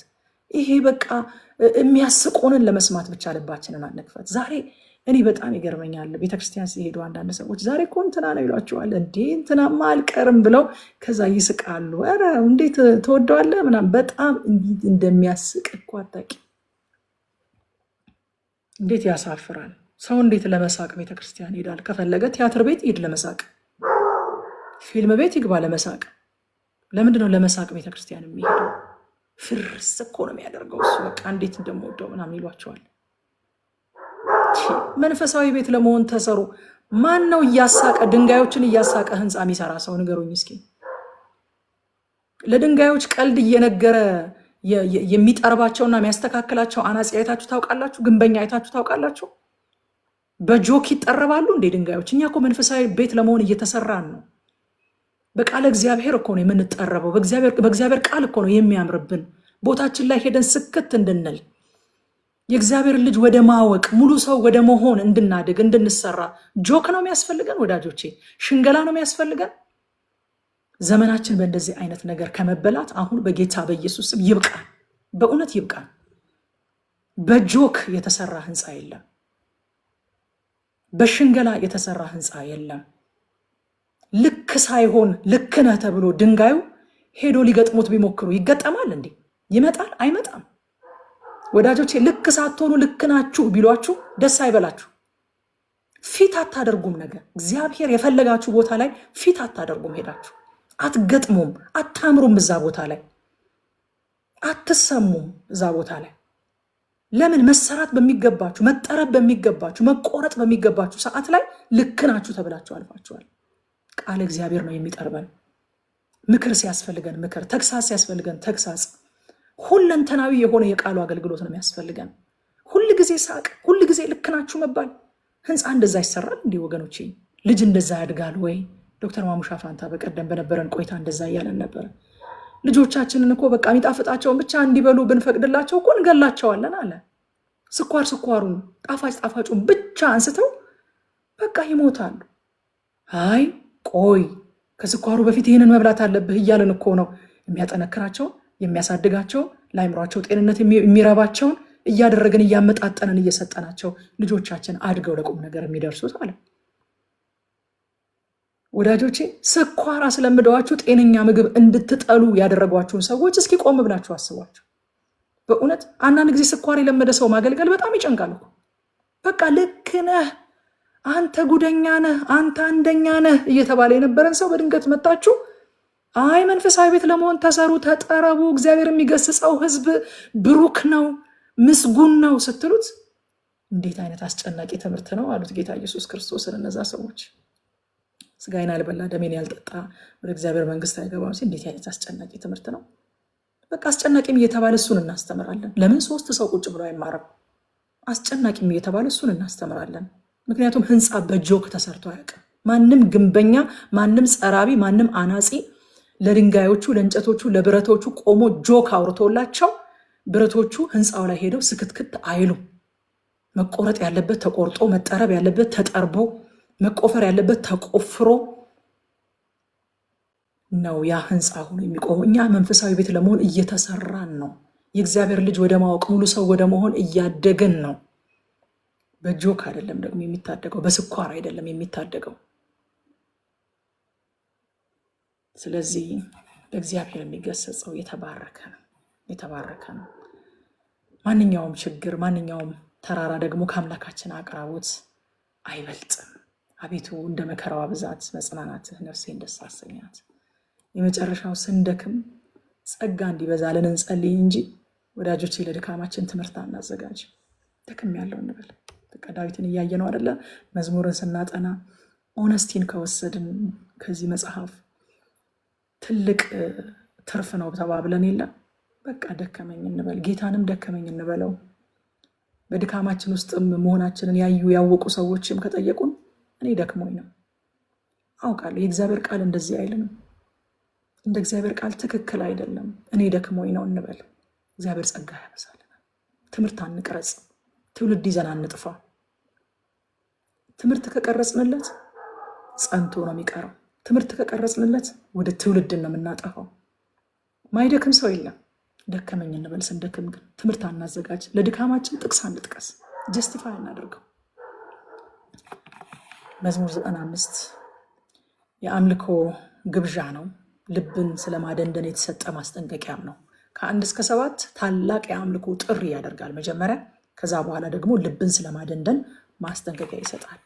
ከቁጥር 1 እስከ 2 በእግዚአብሔር ደስ ይበለን፣ ለአምላካችን ለመድኃኒታችን እልል እንበል፣ በምስጋና ወደፊቱ እንድረስ፣ በዝማሬም ለእርሱ እልል እንበል ይላል። ጥሪ ያደርጋል። ይህ ክፍል ከመዳን ጋር የተያያዘ ምስጋናን ስለማቅረብ ነው የሚናገረው። በምስጋና ወደፊቱ እንድረስ፣ ለአምላክ ለመድኃኒታችን እልል እንበል ይላል። እንደውም አዲሱ መደበኛ ትርጉም ደስ እያለን ለእግዚአብሔር እንዘምር፣ በድነታችን አለት እልል እንበል፣ ምስጋና ይዘን ፊቱ እንቅረብ፣ በዝማሬም እናወድሰው ይላል አዲሱ መደበኛ ትርጉም። ለመድኃኒታችን በድነታችን አለት፣ አዲስ ትርጉም ደግሞ ለመዳናችን አምባ ምስጋናን እናቅረብ ይላል። ከድነት ጋር የተያያዘ ምስጋናን የሚያሳየው ወዳጆቼ፣ መዳናችን ብቻ የማያቋርጥ ምስጋናን ለዘላለም ለማቅረብ በቂ ምክንያት ነው። በቃ ደስ እያለን ለመድኃኒታችን በድነታችን አለት ለመዳናችን አምባ ምስጋናን ለማቅረብ ለዘላለም ምክንያት አለን። ምን? መዳናችን ደግሞም የመዳናችን ምክንያት ብቻ ሳይሆን የመዳናችን አለት ወይንም ደግሞ የመዳናችን ጽናት ራሱ እግዚአብሔር ወይንም ክርስቶስ ነው። 1 ቆሮንቶስ ምዕራፍ 10 ቁጥር 4 ላይ ይከተላቸው ከነበረው ከመንፈሳዊ አለት ጠጥተዋል፣ ያም አለት ክርስቶስ ነው ይላል። ለመዳናችን አለት ምስጋናን እናቅርብ ይላል ክፍሉ። ደግሞ ቁጥር 3 ላይ ቀጣዩን የምስጋና ምክንያት ይነግረናል። ምንድነው? የመጀመሪያው መዳን ነው አለ። ስለ መዳናችን እግዚአብሔርን እናመስግን አለ። ሁለተኛው ደግሞ እግዚአብሔር ታላቅ አምላክ ነውና ከአማልክት ሁሉ በላይ ታላቅ ንጉሥ ነውና። አያችሁ፣ ይህንን ስናስተውል አምልኳችን ከሁኔታ ይወጣል፣ በሁኔታ አይገደብም ማለት ነው። ነገር ቢሞላ ነገር ባይሞላ እግዚአብሔር ታላቅ አምላክና ንጉሥ መሆኑን እያየን የምናመሰግን ከሆነ፣ መዳናችንን እያየን የምናመሰግን ከሆነ አምልኳችን ይቀየራል፣ ምስጋናችን አይጎድልም። ከዛ ከቁጥር 4 እስከ 5 ድረስ እግዚአብሔር የሁሉ ፈጣሪ ስለሆነ ደግሞ ሊመሰገን ይገባዋል ይላል። የመጀመሪያው ስለ መድኃኒትነቱ ሊመሰገን ይገባዋል። ሁለተኛ ደግሞ ታላቅ አምላክና ንጉሥ ስለሆነ ሊመሰገን ይገባዋል አለ። ሶስተኛ ላይ ደግሞ የሁሉ ፈጣሪ ስለሆነ ሊመሰገን ይገባዋል። አያችሁ፣ አምልኮ ሃይማኖታዊ ስርዓት ሳይሆን እግዚአብሔር የሁሉ ፈጣሪ ስለመሆኑ፣ እግዚአብሔር መድኃኒታችን ስለመሆኑ፣ እግዚአብሔር አምላካችንና ታላቅ ንጉሳችን ስለመሆኑ እውቅና የምንሰጥበት እድል ነው አምልኮ።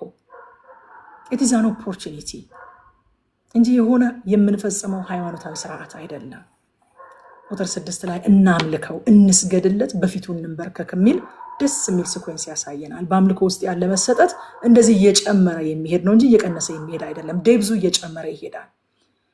እናምልከው፣ ከዛስ እንስገድለት፣ ከዛስ በፊቱ እንንበርከክ ይላል። ከዛ ቁጥር 7 ይህንን ክፍል እንደዚህ ብሎ ይዘጋዋል። እርሱ አምላካችን ነውና ይልና፣ አምላካችን ብቻ ሳይሆን እኛ የማሰማሪያው ሕዝብ የእጁን በጎች ነንና ይላል። ሃሌሉያ። ይህንን ጥቅስ መጀመሪያ የፓስተር ተስፋዬ ጋቢሶ መዝሙር ላይ ነው የሰማሁት፣ የእጁ በጎች ነን የሚለውን እና በጣም መዝሙሩ ላይ በጣም ባረከኝና ክፍሉን ፈልጌ ያጠናሁት የዛን ጊዜ በጣም ቆይቷል። ሳገኘው ዛሬ ሲደርሰኝ በጣም ደስ አለኝ። የእጁ በጎች ነን። እግዚአብሔር አምላካችን ብቻ ሳይሆን እረኛችንም ነው። ደስ አይላችሁም? አምላካችን ስንል እንዳይረቅብን እረኛችን ብሎ አቀረበልን። ደግሞ ከእረኛም ደግሞ የእጁ በጎች የሚለው የራሱ ትርጓሜ ያለው። የእጁ በጎች ካልሆንን እረኛችንም ሆኖ ማለት ነው። የእጁ በጎች ካልሆንን ለሌሎች አደራ ሰጥቶ የሚያስጠብቀን ጀስት እሱ ባለቤት ሆኖ የእሱ በጎች ሆነን ለሌሎች አደራ ሰጥቶ የሚያስጠብቀን ሳንሆን በገዛ እጆቹ የሚያሰማራን፣ ስንባዝን በገዛ እጆቹ የሚመልሰን፣ ስንሰበር በገዛ እጆቹ የሚጠግነን የእጁ በጎች ነን እኛ። እንዴት ወደዋለሁ መሰላችሁ? እችን ቃል ብቻ ይዤ አጥንቻታለሁ። ወይ ከዚህ በፊት የእጁ በጎች የምትለው ምን ማለት ነው? የእጁ በጎች ማለት በቃ የእሱ በጎች ካለ አይበቃም? አይ በጎች የራሳችሁ ሆነው በሌላ ሰው አደራ ሰጥታችሁ ልታስጠብቁ ትችላላችሁ። ሲሰበሩ ሌላ ሰው እየጠገናቸው፣ ሲባዝኑ ሌላ ሰው እየመለሳቸው፣ ሌላ ሰው እያሰማራቸው፣ ሌላ ሰው እየመገባቸው አደራ ሰጥታችሁ ልታስጠብቋቸው ትችላላችሁ። እኛ ግን የእጁ በጎች ነን። በእጁ የሚያሰማራን፣ ስንሰበር በእጁ የሚጠግነን። ደስ አይልም? በእጁ ሃሌሉያ። ቁጥር 8 እስከ 11 ላይ እንደዚህ ይላል፣ ማስጠንቀቂያ ይሰጠናል። ልባችሁን ለድምፁ አታደንድኑ የሚል ሰዓት ስላለፈ ቶሎ ቶሎ መሄድ አለብኝ እንጂ ብዙ በቆይበት ደስ የሚለኝ ክፍል ነበረ። አባቶቻችሁን ከተስፋይቱ ምድር አስቀርቶ ምድረ በዳ ተቅበዝብዘው እንዲሞቱ ያደረጋቸው የልብ ድንዳኔ ነው። ስለዚህ ከልብ ድንዳኔ ተጠበቁ ብሎ ይገስጻቸዋል፣ ያስጠነቅቃቸዋል። መዝሙረኛው በሰዓቱ ለነበሩትም ማለት ነው። እንግዲህ እኛ ደግሞ ሌላ ትውልድ ነን። ስለ ልብ ድንዳኔ የዕብራውያን ጸሐፊም ደግሞ እኛንም አስጠንቅቆናል። ያንኑ ክፍል ጠቅሶ እኛንም አስጠንቅቆናል። ዕብራውያን ምዕራፍ 3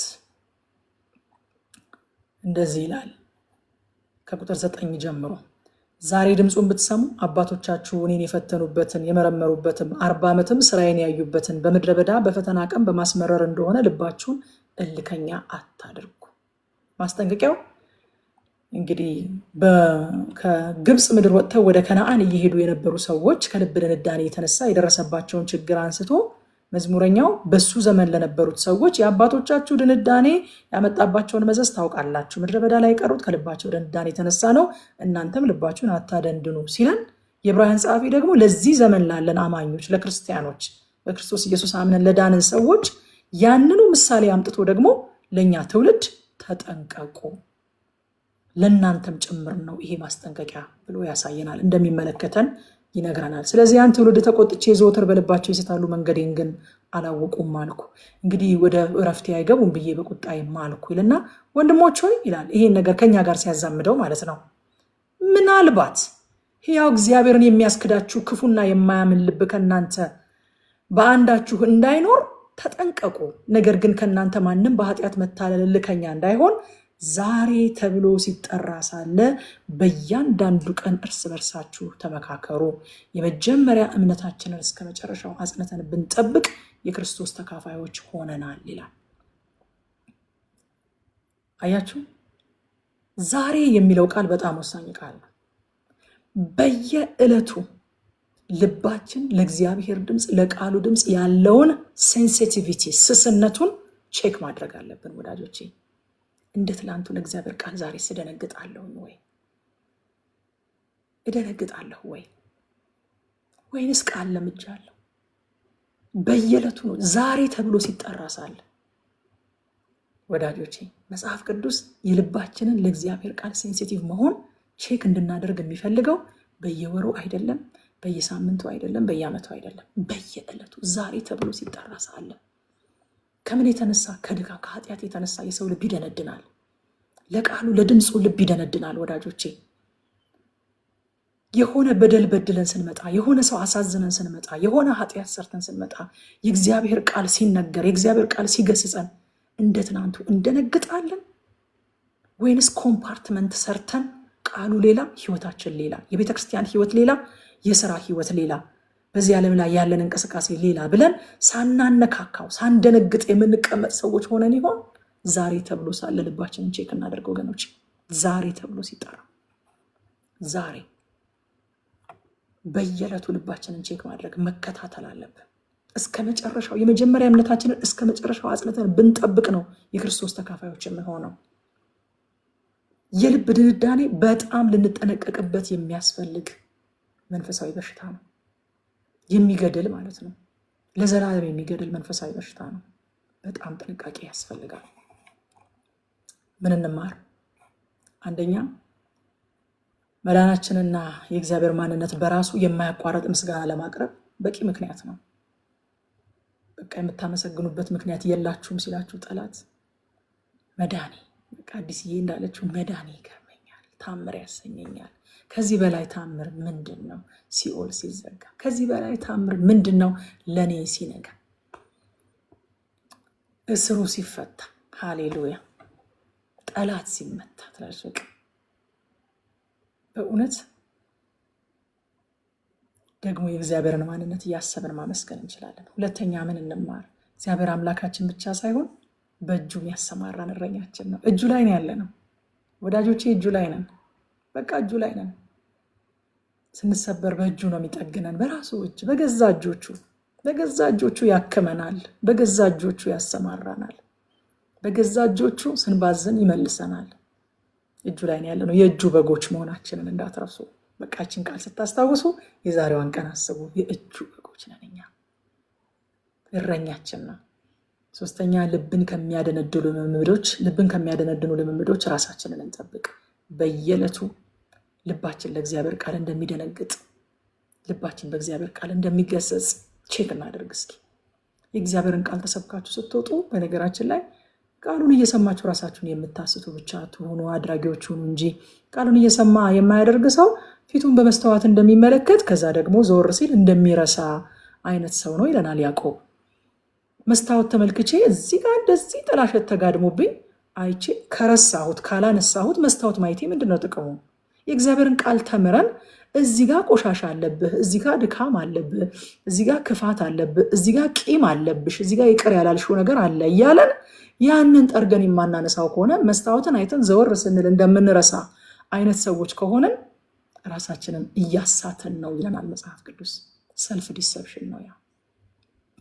አክሽን ይዛችሁ መሄድ አለባችሁ ወዳጆች። እኔ ሁል ጊዜ በቃ አክሽን። አንዳንድ ጊዜ አንድ ወዳጄ ነበረ ሁል ጊዜ የምነግራችሁ፣ ያ ወደ ጌታ የሄደው ወንድሜ፣ በጣም የምወደው ወንድሜ፣ አንዳንድ ጊዜ ቤተክርስቲያን ፕሮግራሞች ሲደራረቡበት በጣም ጌታን ይወዳል። ለመንፈሳዊ ነገር በጣም የተሰጠ ሰው ነው። በቸርች በቤተክርስቲያን ጉዳይ ወደኋላ የሚል ሰው አይደለም። ግን በጣም ከአክብሮት ጋር ቤተክርስቲያን እንሂድ ስለው እኔ ዛሬ አልሄድም ትጅዬ ይለኛል። ምን ነው ስለው በቀደም የተማርኩትን ጊዜ አላገኘውም። ሰሞኑ ስራ በዝቶብኝ ለማሰላሰልም በህይወቴም ላይ አክሽን ለመውሰድ ጊዜ አላገኘውኝም ነበርና ዛሬ አንድ ቦታ ሄጄ ቁጭ ብዬ መኪና ውስጥ እሱን ማንበብ ማሰላሰልና አክሽን የምወስዳቸውን ነጥቦች ማውጣት እፈልጋለሁ ይለኛል። አይገርማችሁ? የእግዚአብሔር ቃል እኮ እንደዛ ሊሆን ነው የሚገባው። ዝም ብለን የምንሰበስበው ኢንፎርሜሽን አይደለም፣ አክት የምናደርገው ነገር ነው። ልባችንን የምንፈትሸው በዛ መልኩ ነው። አቤት መዝሙር 96ን አላየሁም። መዝሙር 96 ላይ የደረስኩ መስሎኝ ነበረ። መዝሙር 96 ላይ ልግባ። እግዚአብሔር ንጉስም ዳኛም ነው ይለናል መዝሙር 96። ይሄ መዝሙር የተዘመረው ከምርኮ በኋላ ቤት በተሰራ ጊዜ ነው ይለናል። ይሄ ማለት ምን ማለት ነው? ታቦቱ ተማርኮ ሄዶ በዳዊት ዘመን ወደ ዳዊት ከተማ ተመልሶ የመጣበት ጊዜ ላይ የተዘመረ መዝሙር ነው። መዝሙሩን ራሱን አንደኛ ዜና ምዕራፍ 16 ከ23 እስከ 33 ላይ እናገኘዋለን።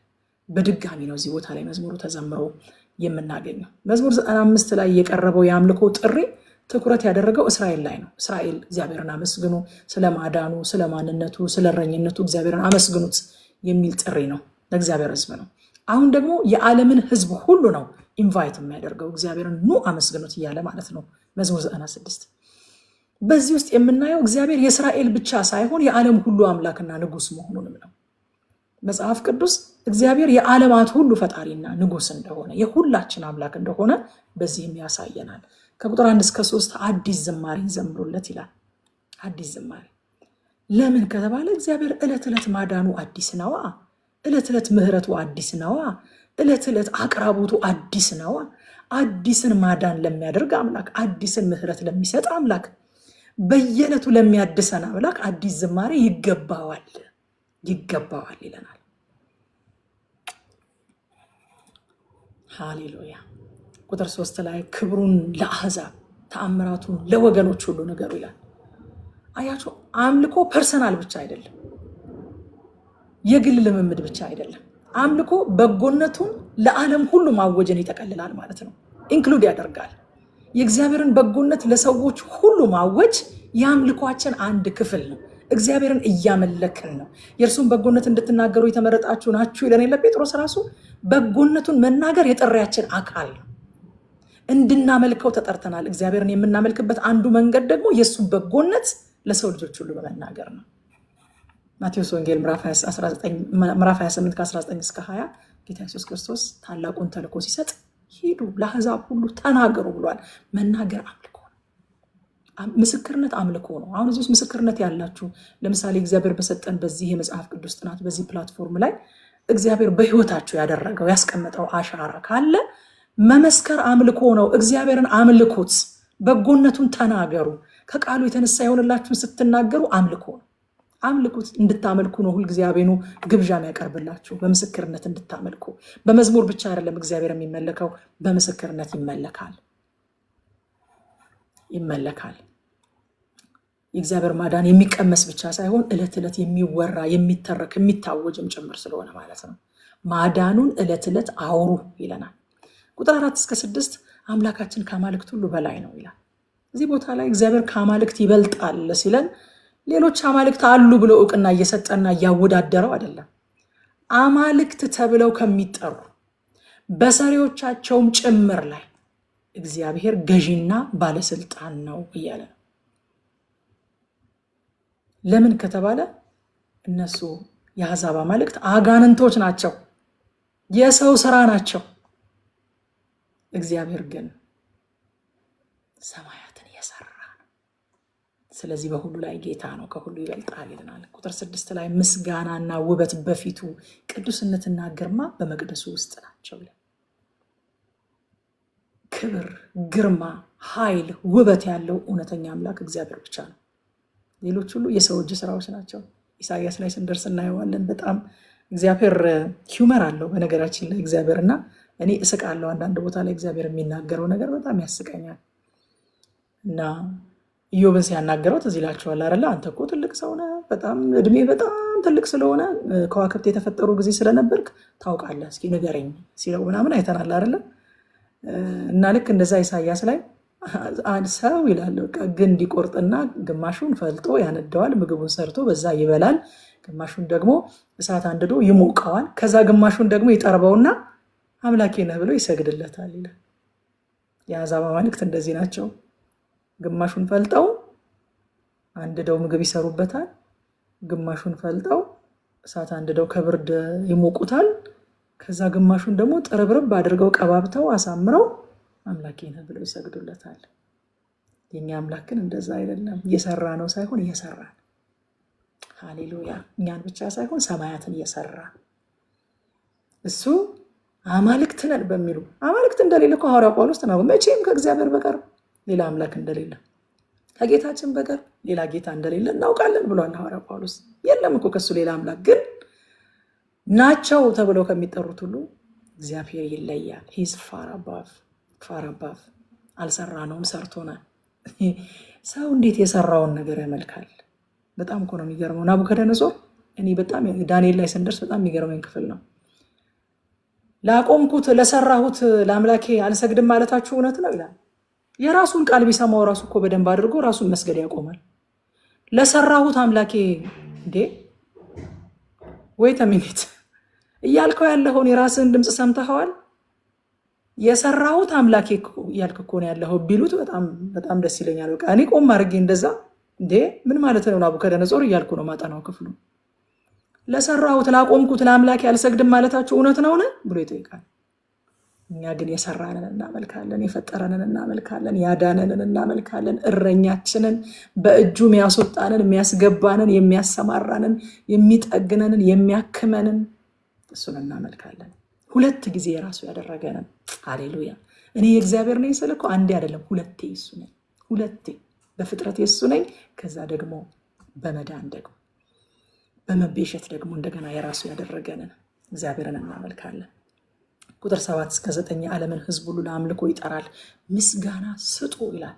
ይሄ ምስጋና ስጡ ማለት ጀስት ሴይ ቴንኪው ብቻ ሳይሆን እውቅና ስጡ፣ አክኖሌጅ አድርጉ፣ የሚገባውን ዋጋ የሚገባውን ክብር ስጡ ማለት ነው። የዓለምን ሕዝብ ሁሉ ነው የሚጋብዘው ክብር እንዲሰጡ። ምን አይነት ክብር? ለስሙ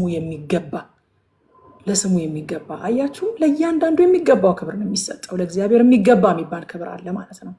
ከዛስ ቁርባን አምጡ ይላቸዋል። ስጦታ አምጡ ለእግዚአብሔር ዲዘርቭ ያደርጋል ይላቸዋል። ከዛ ደግሞ በቅድስናው ስገዱለት ብሎ ይጋብዛቸዋል። የሚሰገድለት ደግሞ በቅድስናው ነው። ቁጥር 10 በአሕዛብ መካከል እግዚአብሔር ነገሰ በሉ፣ እንዳይናወጥም ዓለሙን እርሱ አጸናው፣ አሕዛብን በቅንነት ይፈርዳል ይላል። እግዚአብሔር የሆነ ክልል ብቻ አምላክ፣ የሆነ ህዝብ ብቻ አምላክ አይደለም። እውቅና ቢሰጡትም ባይሰጡትም በምድር ሁሉ ላይ ንጉስ ነው። ደግሞ በሁሉ ላይ በጽድቅ ይፈርዳል። ቁጥር 11 እስከ 13 ፍጥረት ሁሉ ሐሴት ያደርጋል ይላል። ፍጥረት ሐሴት የሚያደርገው እግዚአብሔር በጽድቅ ሊፈርድ ስለሚመጣ ነው። ፍጥረት አሁን ያለበት ሁኔታ ሮሜ ላይ እንደሚነግረን ሐዋርያው ጳውሎስ በምጥ ውስጥ ነው ያለው። አንድ ቀን ግን ሐሴት ያደርጋል በጽድቅ ሊፈርድ ስለሚመጣ። የእግዚአብሔር ፍርድ መልካም ዜና ነው። ምክንያቱም ከጻድቅ ፍርዱ የተነሳ ክፉ ለአንዴና ለመጨረሻ ጊዜ ይወገዳል። ስለዚህ ፍጥረት ያንን ቀን በናፍቆት ይጠባበቃል። ያ ቀን ሲመጣ ደግሞ ሐሴት ያደርጋል። ያ ቀን ደግሞ የጌታችን የኢየሱስ ክርስቶስ ዳግም ምጽአት ነው። ፍጥረት እፎይ የሚልበት፣ ሁሉ በጽድቅ የሚዳኝበት፣ እንባ ሁሉ ከዓይኖች ላይ የሚታበስበት፣ ፍትህ የሚሰፍንበት፣ ክፉ የሚወገድበት። ሃሌሉያ! ያ ቀን የጌታችን የኢየሱስ ክርስቶስ ዳግም ምጽአት ነው። ምን እንማር ከዚህ ምዕራፍ? አንደኛ አምልኳችን ሁል ጊዜ አዲስ መሆን አለበት። በቃ የሆነ የተለመደ ነገር አይሆንባችሁ። እኔ አዲስ መዝሙር ደስ ይለኛል በጣም ማለት አዲስ መዝሙር ስላችሁ ሁሌ አዲስ መዝሙር ፈልጋለሁ ሳይሆን አዲስ መዝሙር ሲወጣ ደግሞ ጌታን የምወድበት ሌላ መዝሙር ደግሞ በሌላ መንገድ ገለጡልኝ ብዬ ደስ ይለኛል። ፍቅሬን በሌላ ከዚህ በፊት ባልተናገርኩት መንገድ፣ ከዚህ በፊት ባልዘመርኩት መንገድ ስለ ምሕረቱ፣ ስለ ፍቅሩ፣ ስለ ማንነቱ የሚገልጽ አዲስ ዝማሬ ሲወጣ ደግሞ በአዲስ መንገድ ልነግረው ነው፣ ደግሞ በአዲስ መንገድ ልገልጽለት ነው ብዬ ደስ ይለኛል። እና አምልኳችን ሁሌ አዲስ ይሁን። ምክንያቱም እግዚአብሔር በየዕለቱ ታማኝነቱ አዲስ ነው፣ ምሕረቱ አዲስ ነው። አዲስ ዝማሬ ለአምላካችን ይላል። ሁለተኛ እግዚአብሔር ከሁሉ በላይ ክብርን ከሁሉ ስፍራ ሊቀበል እንደሚገባው እንወቅ። ከሁሉ በላይ ነው። ክብርን ከሁሉ ስፍራ ሊቀበል ይገባዋል። ሶስተኛ የእግዚአብሔር አምላክነት ለዓለም ሁሉ ሊታወጅ የሚገባው መልካም ዜና ነው። ለዓለም ሁሉ ልንነግረው የሚገባው ነገር ነው። አራተኛ ፍጥረት ሁሉ የእግዚአብሔርን የመጨረሻ ጻድቅ ፍርድ በጉጉት ይጠብቃል። እኛም እንጠብቃለን፣ እናፍቃለን፣ ቀጠሮ አለን። ጌታ ስሙ ይባረክ።